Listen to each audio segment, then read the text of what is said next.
friends. Welcome back to the Laura Show. I am here with Alicia Wood, who is a spiritual guide and a mindset coach. And we're going to talk a little bit about intuition, something that I probably haven't touched base with in quite some time. She's probably already getting that vibe from me a little bit. And she's going to teach us about how to check in with it, why it matters, tips for kind of like understanding maybe your gut a little bit better. Alicia, thanks for coming. Thanks for having me. I'm so excited. I'm excited too. And what these viewers don't know yet is that we've known each other a really long time ago. Yeah. So I think we met in grade 9, if I'm not mistaken. Oh yeah, grade totally. 9. Grade 9. And we're probably close for like 2 years because we were in the same classes. Yeah. In fact, we were so close. I remember we started dressing the same. Like we had the same Spice Girls soda shoes. You had the black pair, right? You had the black pair. I had the white pair. Yes, and we thought we were the Spice Girls. You also had the best t-shirt in my mind. My memory of you is you had this girl on your shirt, like a little snowboarder or skateboarder. Yes. I do remember that shirt. Yeah. And so that, I was thinking about you coming, and I'm like, how do I remember Alicia? And that's kind of like my lasting memory of you. That's so funny. I forgot about that shirt. You know when you have shirts and you love them and you're like, when did that go? And you kind of get sad about the fact that it left. Why did you let that go? I don't know. Mind, like that was like your staple. Like if I could paint a picture of you, that's what it would be. Yeah. And, I was talking to the team off air, and everyone was like, well, why did you lose touch? Was it because university? And we were already kind of chatting about the fact that it was kind of one of those natural progressions in high school. Like I feel like we kind of weren't in the same classes maybe for a couple years. We had our friends and we kind of went a different direction. And so we haven't seen each other in 22 years. I'm going to say 21, 22 years. Way to age us, but yeah, totally. But I feel like you walking in I know, right? We're so old. It's crazy. Why are we talking about this? I know. I was like, oh, like a decade ago. I'm like, wait. It was a decade ago, 2 decades ago and some. We haven't seen each other, but when you walked through the door, I was like, that's my girl, Alicia. Like, yeah, you look exactly the same. Yeah, it's wild how it hasn't changed that much. And like, we feel like we've changed, but yeah, I'm realizing I feel like it was also, we had spares at the same time. And so we'd hang out on our spares at the same time for a few years. Yes. That was also the pull together. The pull together. We always had a good time. And it's funny because I've been watching you on obviously Instagram. One of the good things about social media, there's bad things, but there's lots of good things, is that like I kind of feel like I know you still. And I've been watching your kind of journey. You have a podcast. Your career has taken an interesting turn, which we're going to talk a little bit about. But so it kind of feels very natural to have you. And I was telling the team, like, I was at my house one night and I'm like having a glass of wine by myself. I'm like scrolling on my phone and like a video of yours pops up and I'm like, I need Alicia on my podcast. So I kind of like a little drunkenly messaged you. And the next day I was like, oh my God, do I regret this? Not having you, but more like diving into the past. Yes, that's always a little bit scary. So I appreciate you coming here. Well, I'm grateful that you had that glass of wine and sent me the message. And here we are. Hopefully this is a good experience, not just for you guys, but for us as well. Start off with something. What the heck is a mindset coach and a spiritual guide? Because I'm not in tune with this world. I would like to be more, so I don't even know the nuances of like what that means. So mindset coach is more like we're working with the human, like the human mind and how the human operates in this world. So we are human beings, we're living in this physical plane, and mind is all about like how we live our lives. We live 95% of our lives on subconscious programming. And 95%? 95%. So the way you get out of bed each morning is the same way you got out of bed the morning before. It's repetition over and over again. The same. You don't think about how you're going to brush your teeth. You're brushing your teeth. That's unconscious. The way you drove here, unconscious. So 95% of your day is unconscious. So when you're moving toward a goal or an outcome that you desire, a mindset coach is helping you redirect your mind to create new neural pathways. So new habits to help you get the goal or the lifestyle or the outcome that you desire. Right. So we're kind of doing things like very automatically. And the reason I smiled when you said that is because this morning I share an office space and someone needed my desk in order to film something. So I was using a different desk and I knocked over my coffee, then I knocked over my water. Like everything was all out of whack because I'm so programmed in a way to like, this is where everything goes and I kind of know my space. Oh, absolutely. So something small change like that even throws you right off, right? Completely. People who move houses, like when we moved into our new house, the garbage ended up being a pull-out drawer, and we put our garbage in. But before, it was underneath the sink, and so I consistently go underneath the sink. But I'm in a different house, so it's all those little things. But those are physical things. It's the mental things, the thoughts we have, the emotions that we have. All of that is also habitual. So we're moving through. If we don't decide to change who we're being, we're going to be the same person we were yesterday. We're not going to grow and We're shift. not growing. Interesting that you were talking about the same person we were yesterday, because I think a lot of these habits we obviously form when we're younger, kids, and certainly teenagers, and some of us get into bad habits when we're teenagers. I certainly did a little myself, but I'm curious, because how on earth do you get from the person I remember in high school to this person that you are today? I feel like there's a journey that I'm missing. There's 22 years of journey that I'm missing. Yeah. So what was kind of like, tell me about your past, like high school forward. How did we get here? I feel like high school, it was, I blocked a lot of it out, I feel like, but it was like, A lot of us did. I was a smoker. Like I was smoking, unhealthy behaviors. I was not particularly, I don't think, the happiest person. Like I didn't necessarily go to happy first. I had a negativity bias. We all do have a negativity bias, but I definitely leaned into my negativity bias.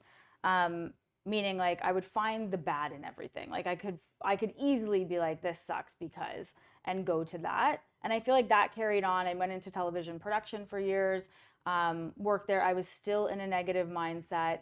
And it wasn't until I started going on a health journey that my mind started to shift around who I was. Because when you go from somebody who is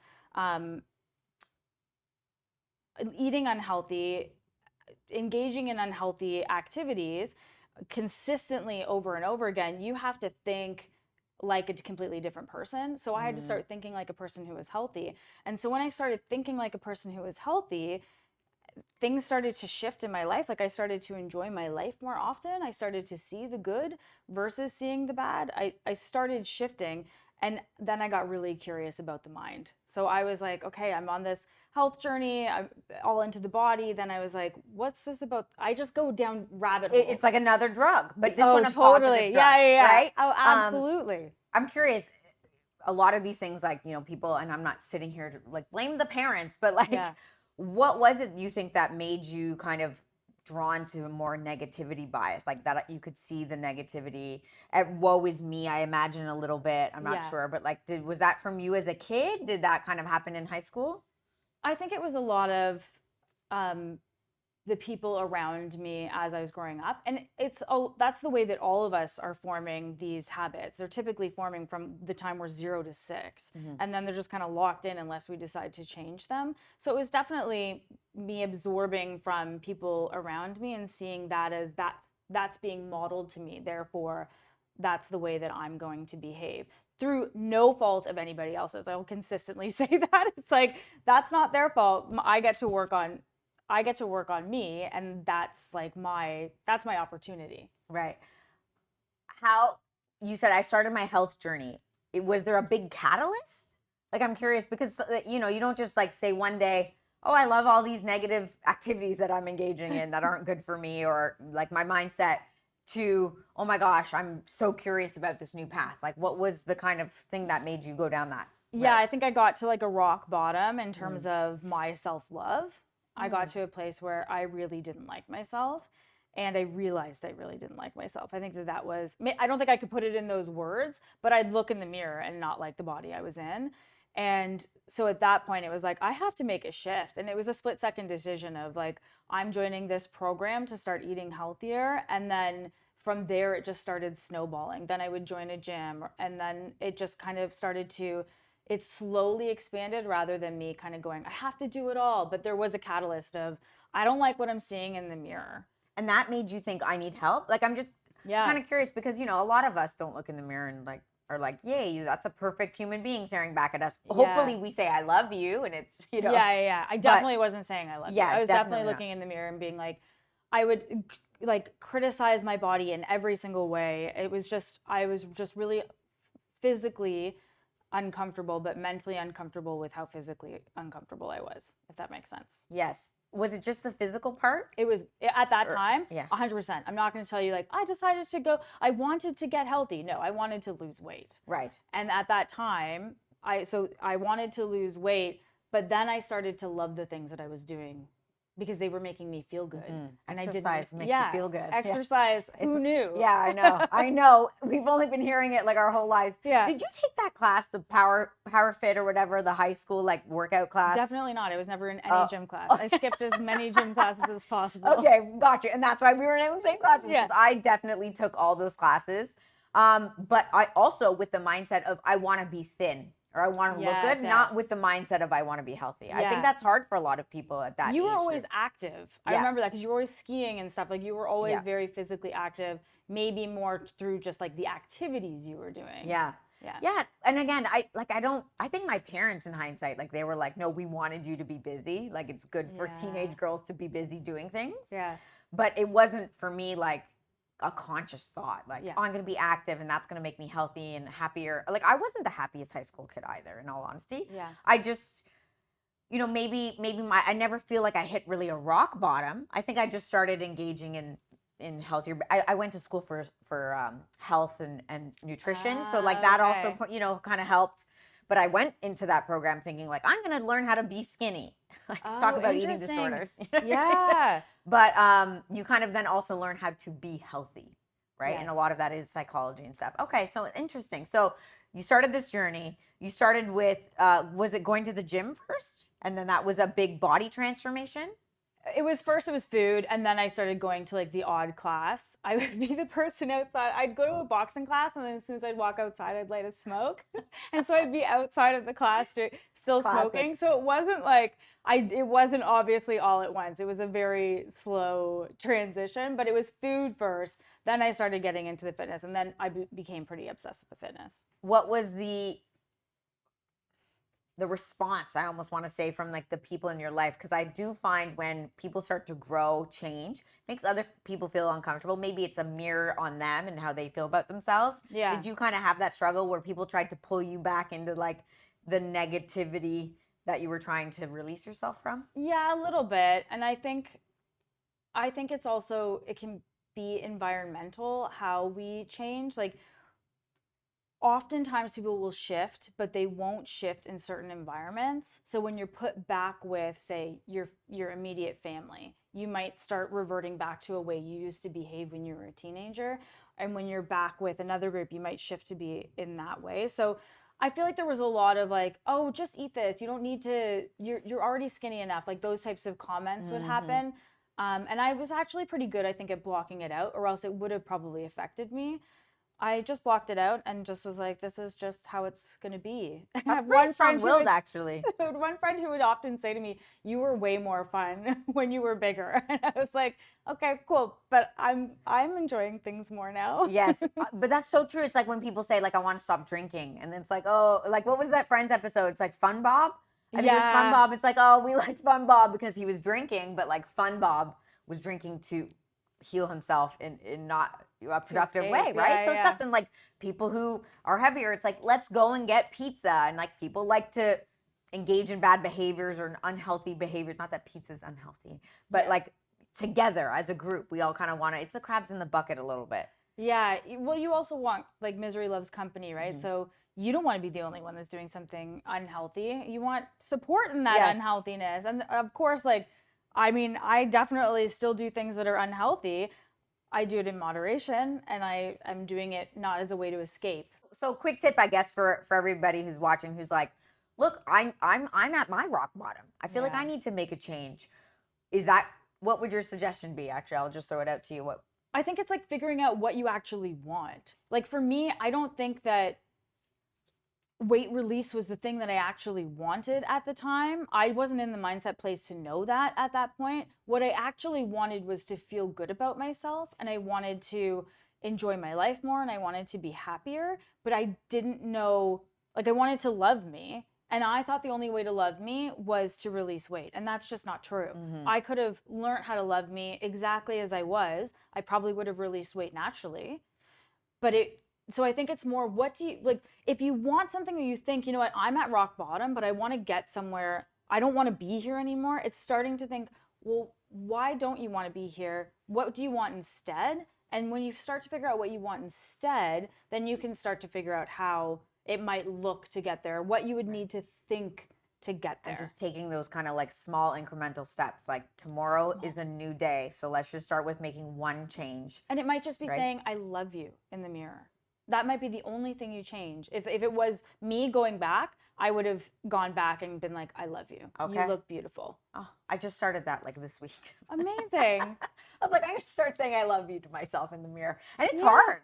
Like, it's really not easy to like stare at yourself and not just like, I love you by, to look at your eyes in the mirror and look at yourself. Like, it makes you very emotional because you realize like, I don't say this to myself. Like, what's wrong with me? And it's not that I don't think I do love myself, but just realizing I'm so harsh on myself and the worst critic. Yeah. And so I think you're right. That's a great place to start. Okay. I'm starting it at 40, almost 40, but this is good. You're never too late to start this stuff. Too late, yeah. At some point you might even shift it to saying, instead of just I love you, it might just be like, Laura, I love you. Because when you say that, when you have like that Laura, your attention comes into it more and you're like, oh, you're talking to me. And then, so there's just there's a little bit more depth to it too. And saying it out loud, not in the mirror in your still, head, yeah. right? Yeah. Absolutely. Like, with that eye contact. In your head. Yeah, you have to say it because you're like, fuck, I don't, yeah, you can swear on the podcast. I thought I was on someone else's podcast for a second. Oh, wait, I can swear on my own podcast. This is fine. I can make up the rules on my own podcast. Laura, I love you. It's all good. Okay, so we went down the fitness journey, but you have gone now more into, I believe, a spiritual space. So what was that kind of transition? Because you didn't strike me as necessarily a spiritual person. So this was part of your journey, right? Yeah. I think when I was younger, my mom would talk about psychics and stuff, and I was like interested in it at the time. And then I think I just got kind of conditioned out of it by society. Yeah. And so the spiritual space comes up within the mindset world. A lot of it is, I mean, when you think about the mind, it's not a physical thing. It's moving to and through us. It's not the brain. We don't really fully understand exactly what it is. And so you have to kind of move into that spiritual space because it's not physical, it's spiritual.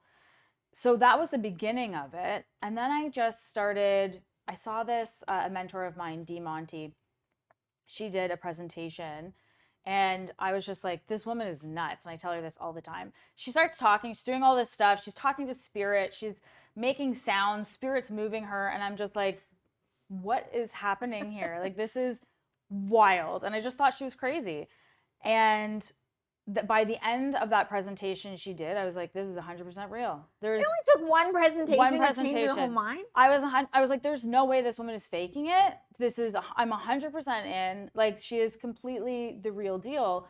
It was like a year or so afterwards that it's the weirdest thing, but intuitively, I knew something was up. I was at the grocery store and I just kept dropping a bottle of water or something on the ground. I dropped it and I picked it up, and I dropped it and I picked it up. And I knew that there was a message. There was some message that was trying to get to me because I don't typically drop things. I wouldn't consider myself a clumsy person. I was like, there's some sort of message coming to me, but I didn't know how to receive it. And so the next day I messaged her and I was like, hey, I need your help because I know that intuition is like, there's something with my intuition that's trying to come through and I don't know how to access it. And I know that you know how to access it. And so I just started working with her and worked with her for about a year, and then worked with another shaman and just really started developing my intuition and tapping in regularly, and then helping people tap in with their intuition. Well, isn't that always funny when you do something for yourself and you realize how profound it can be for you? It becomes now I want to give that to other people because it's been so impactful. So that's essentially how you got into the coaching realm, I guess. Yeah, because you were working throughout this time, not in coaching, or no, you were training people, right? Yeah, I was a fitness instructor. Okay. Yes. And then I realized that most of the fitness was actually the mind. And then I went down that rabbit hole, worked with a coach, started coaching, did my neurolinguistics practitioner certification, and then moved into, now I teeter on both worlds. I don't do fitness anymore. I physically do fitness, but I don't teach anybody else it. And now I kind of teeter between the mind and the spirit because our mind is the biggest blocker of our intuition. Yeah. So helping the human get down all the walls that are stopping us to be able to receive information so that the information can come through. Wow. Quite the journey into it. It's so much fun. It's yeah, well, and like you can see it in your face. Like Yeah. you strike me as a happier person than I Yeah. recall. I wouldn't have thought like, oh, she's unhappy, but Yeah. like like I can tell there's like true joy coming out of you, which is so great when you find what it is like your purpose is. And I've taken a really long time to do this myself.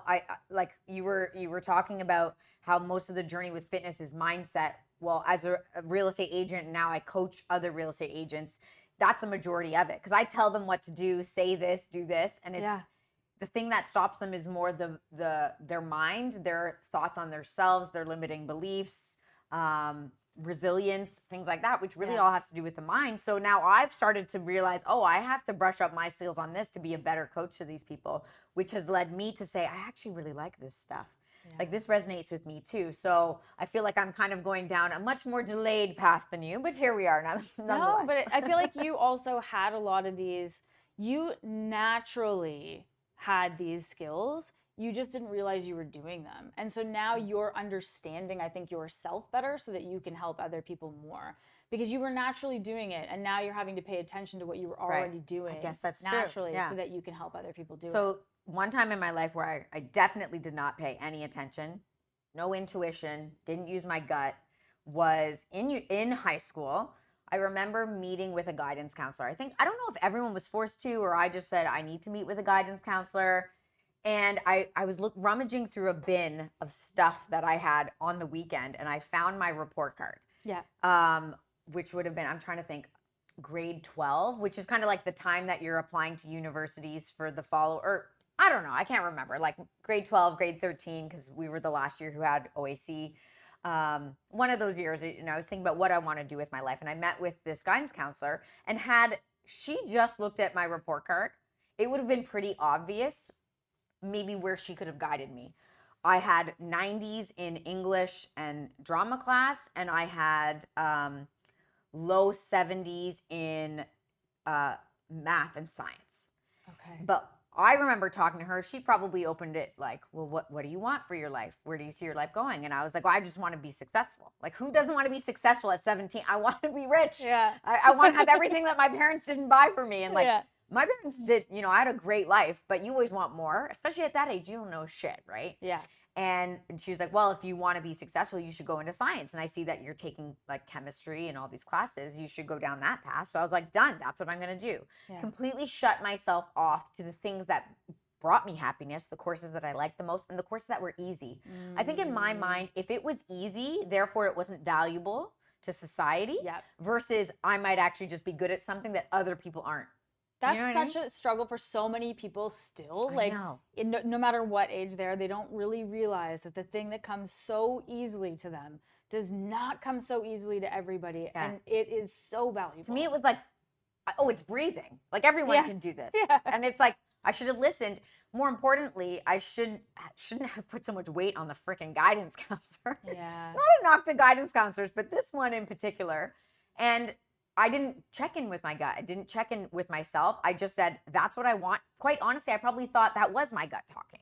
Yeah. And so now, like I went to school for science. Then I dabbled in fashion because I liked fashion. Then I went and did my MBA because that's how I was going to be successful. Then I was like, oh, you know who make good money and get to kind of run their business? Real estate agents. And it's taken me 20 years to kind of close the loop a little bit. I'm not saying it's done because we all continue to grow, but I'm at that place now where I'm like, oh, I'm starting to listen more. And I've had to undo a lot of work. So I want to talk to you about intuition because you obviously know a lot more about this than I do. Can you explain kind of like what it is, why it matters? Yeah. I see intuition as a communication system.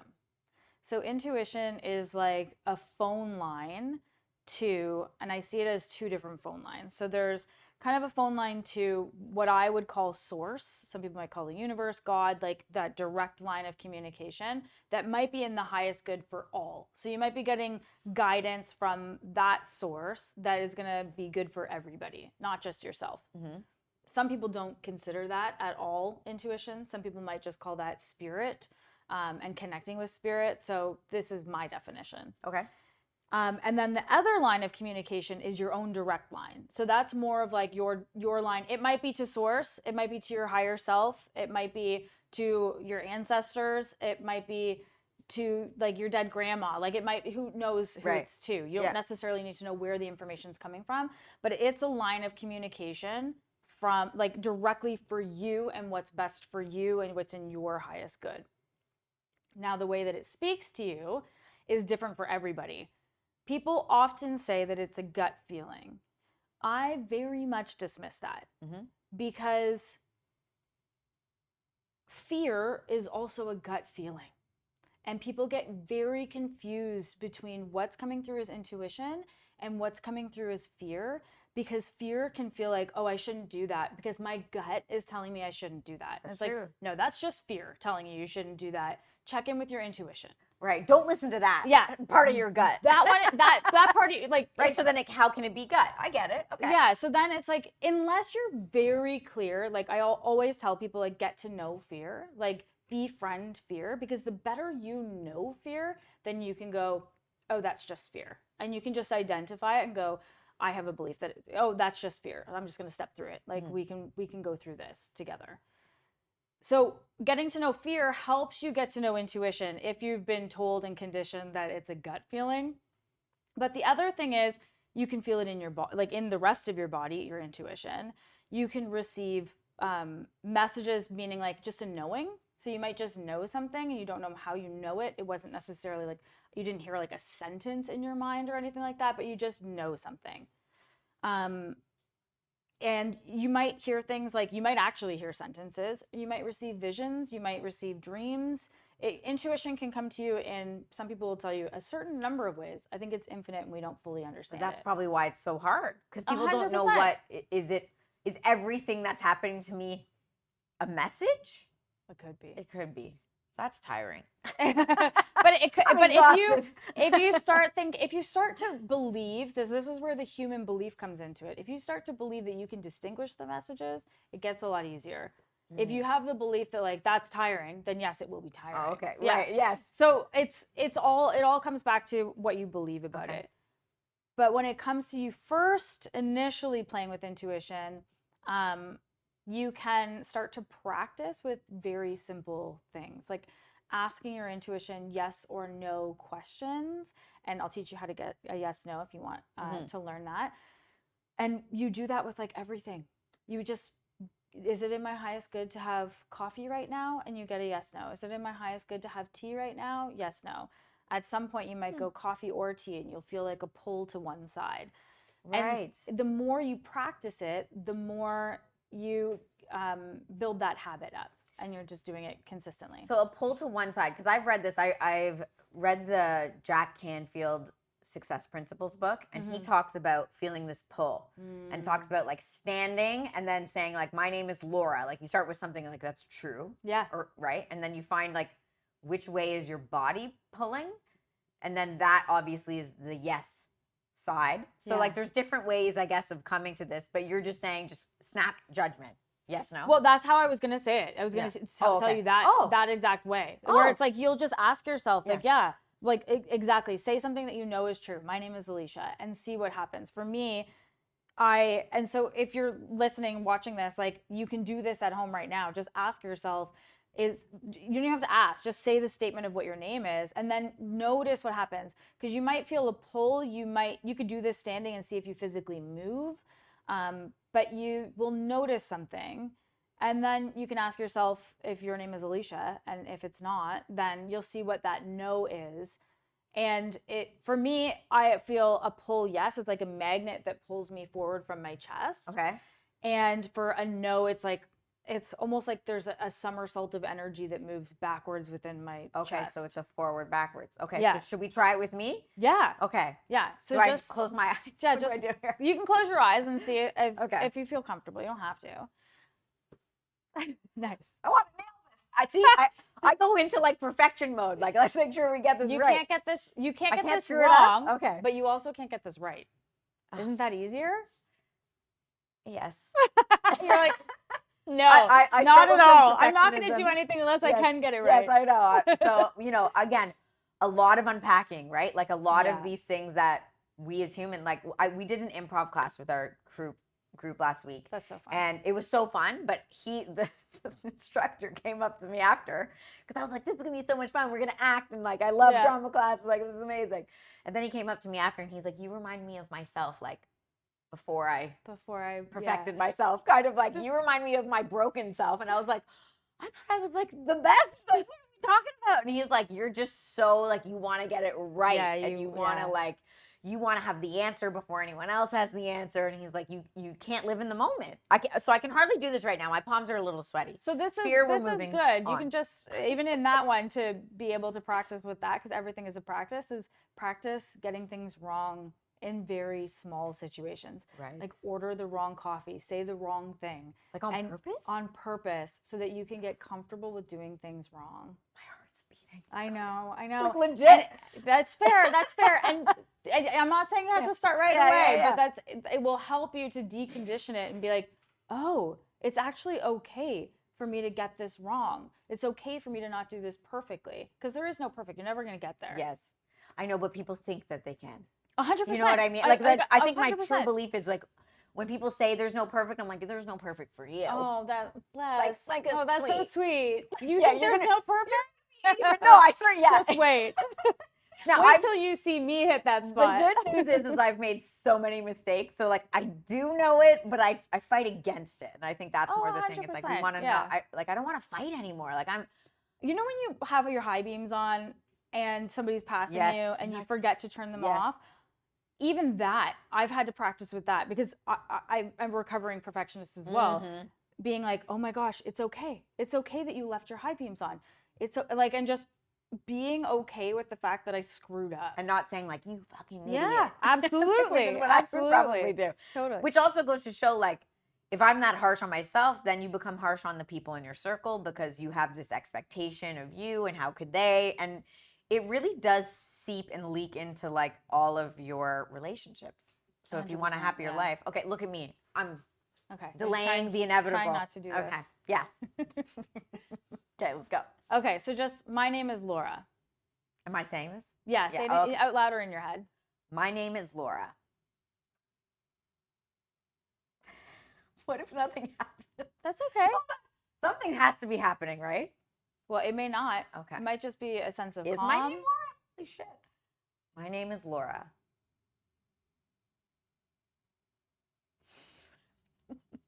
Alicia. What about I'm wearing a green shirt? I'm wearing a green shirt.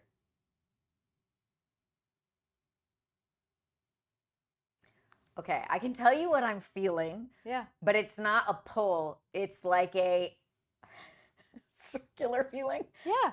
Okay, is that okay? Yeah, I guess there's no wrong. Yeah. But that to me is making it sound like, am I wishy-washy? Like, do I not believe No. I mean, think of like, even if you think of a pendulum, you know, people ask pendulums for answers. Yes. Sometimes it goes in a circle and that's a yes. Ah. And so you can use a pendulum for this exact same thing. Okay. Got you. But okay, so now I have purple hair. I have purple hair.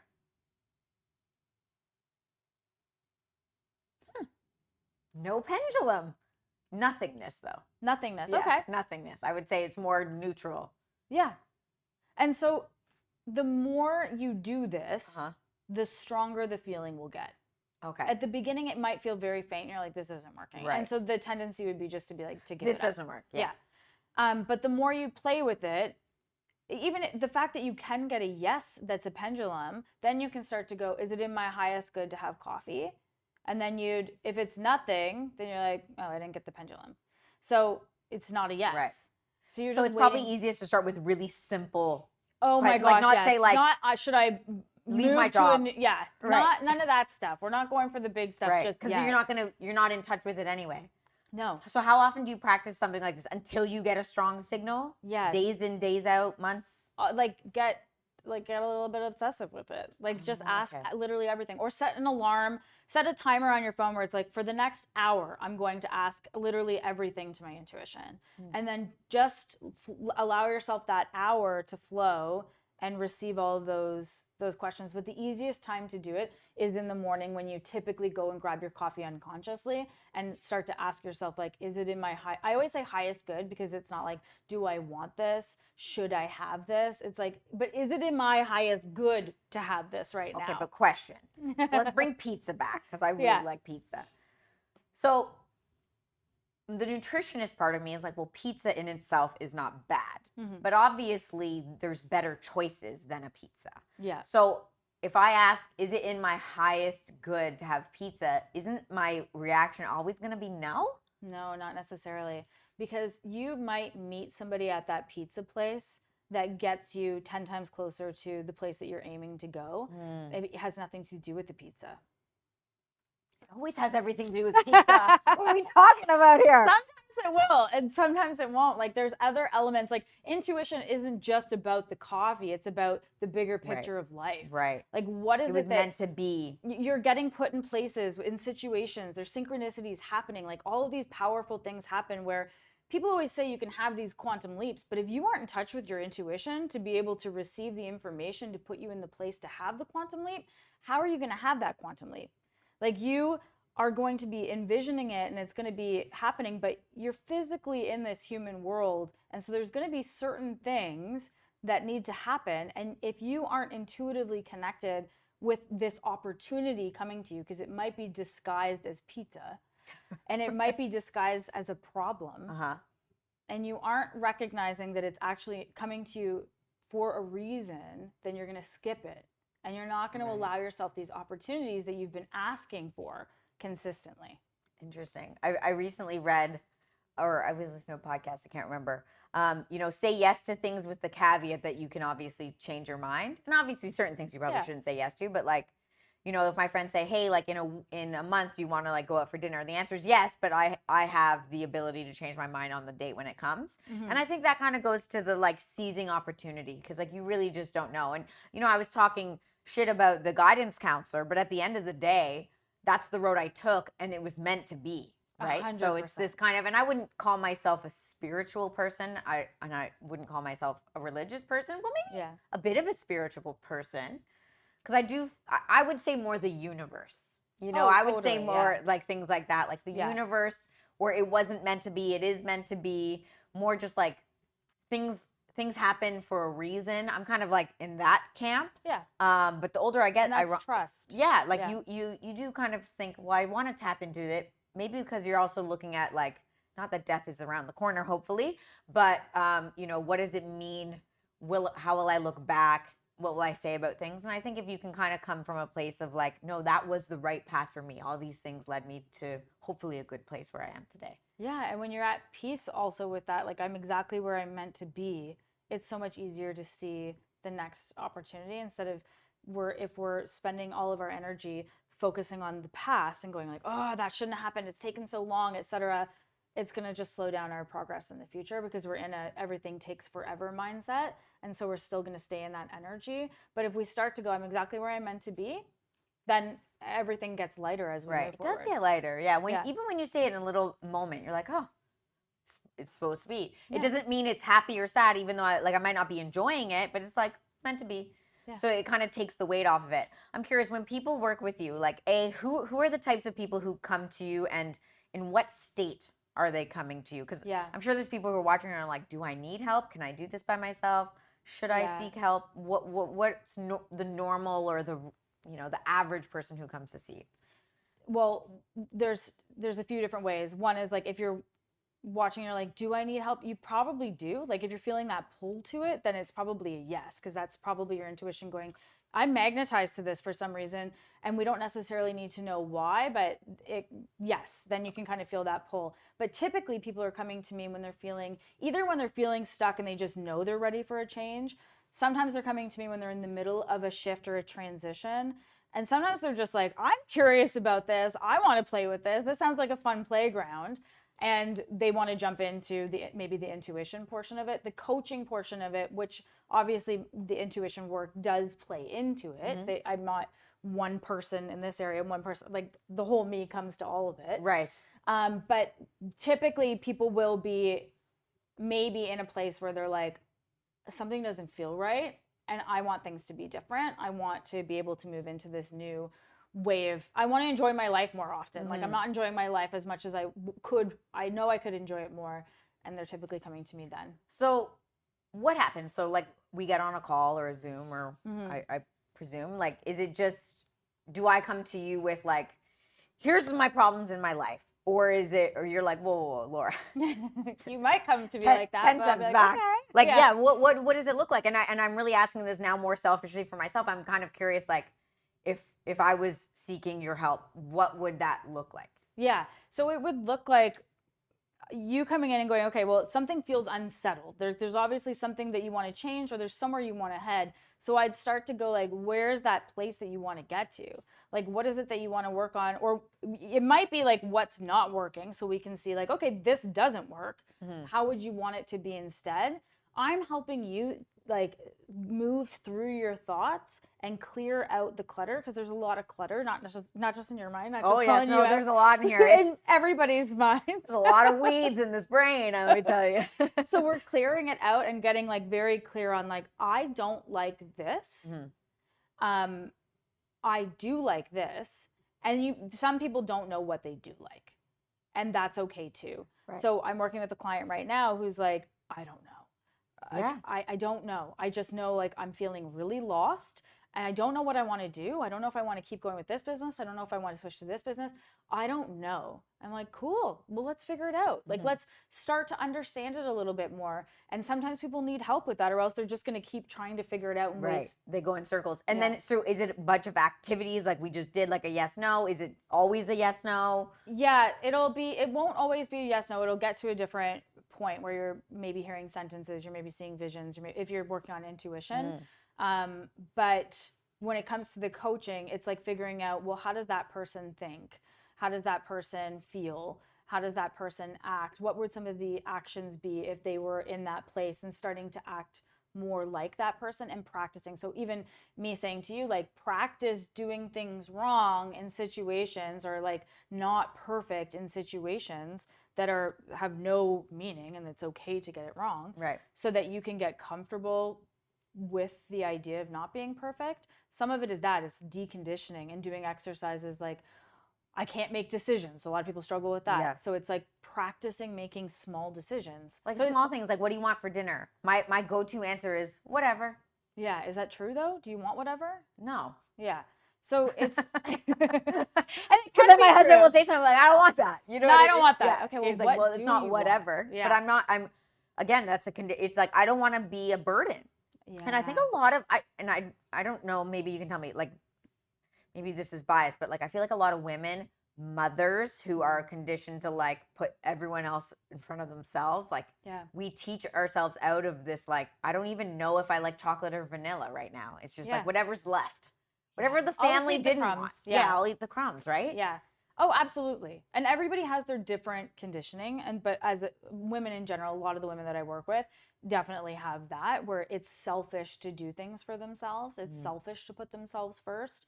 And I'm really working with them and going like, is that true? Like, is that 100% true? And they're like, well, no. It's like, okay, well, what else could be true? And we're starting to see like, well, I guess like when I do take care of myself, I feel better, and then I'm nicer to the people around me.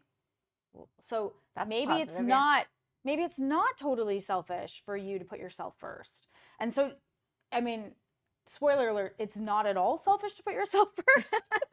In case you guys didn't know where that was landing. Yeah, in case you didn't see where I was heading with that. Spoiler alert. But it's helping them understand that, because it's like, cool, yeah, that's easy for you to say, but that's not how I feel.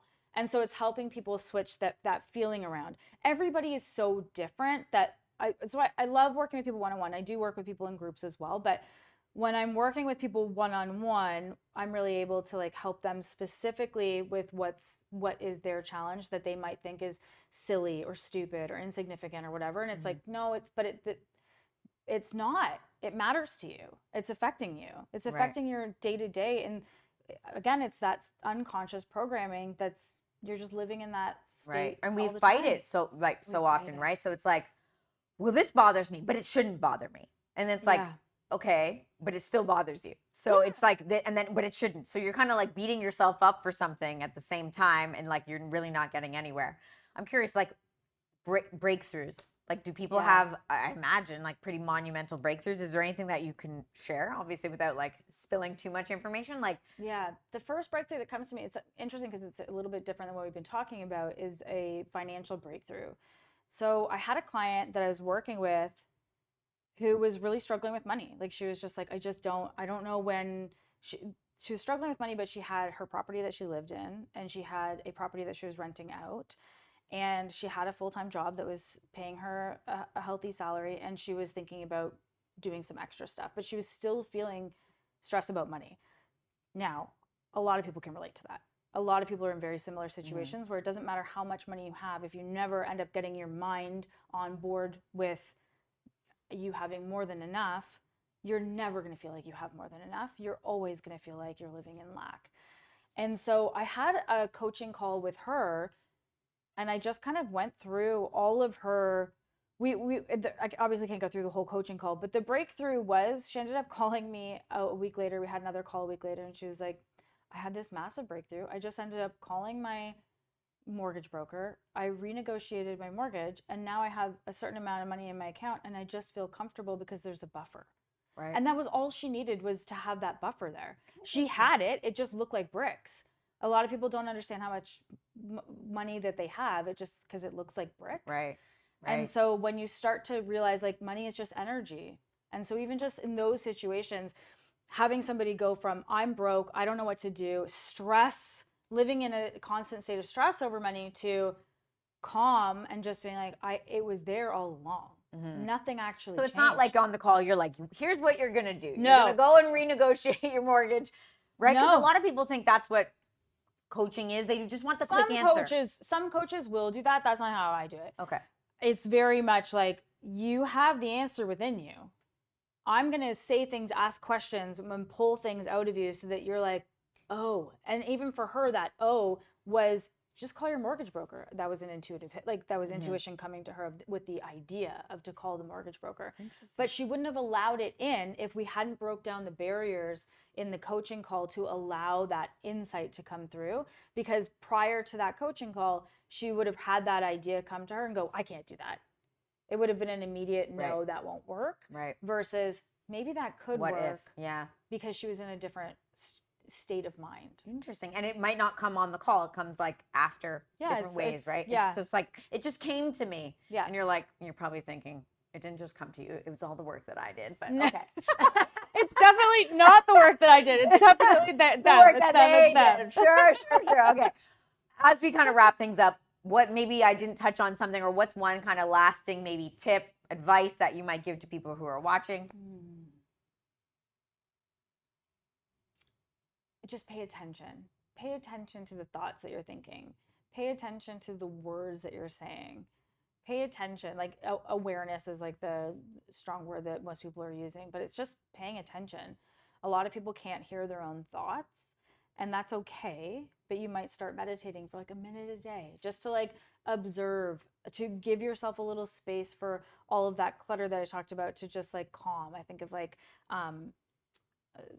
a drink, like sediment, like lowering to the bottom of the drink. We just kind of like, just as you pay attention, a number of thoughts that are happening start to slow down as you meditate naturally. But then you start to hear what you're thinking. And when you hear yourself say like, I can't do that, or that's not possible for me, or I'm not that intuitive, or that's nice for them, but I could never. There's so many other examples. But when you start to notice that, then you can just go, oh, that's interesting. We're not like shaming ourselves for it. Okay. Oh, that's interesting. Just like, oh, that's interesting. And then we can start to, at some point, maybe not yet, but at some point shift it to what we do want to think instead. But for now. Or is it that also telling you something maybe?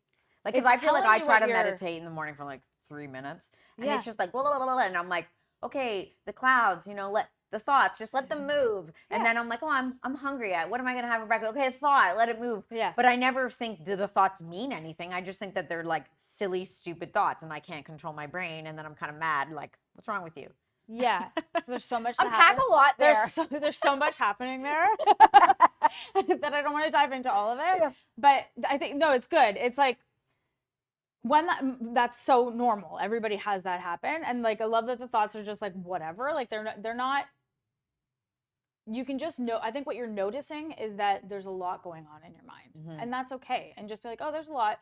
But I would maybe release the belief, because there was a belief in there, which is like, I have a lot of thoughts and I can't control them.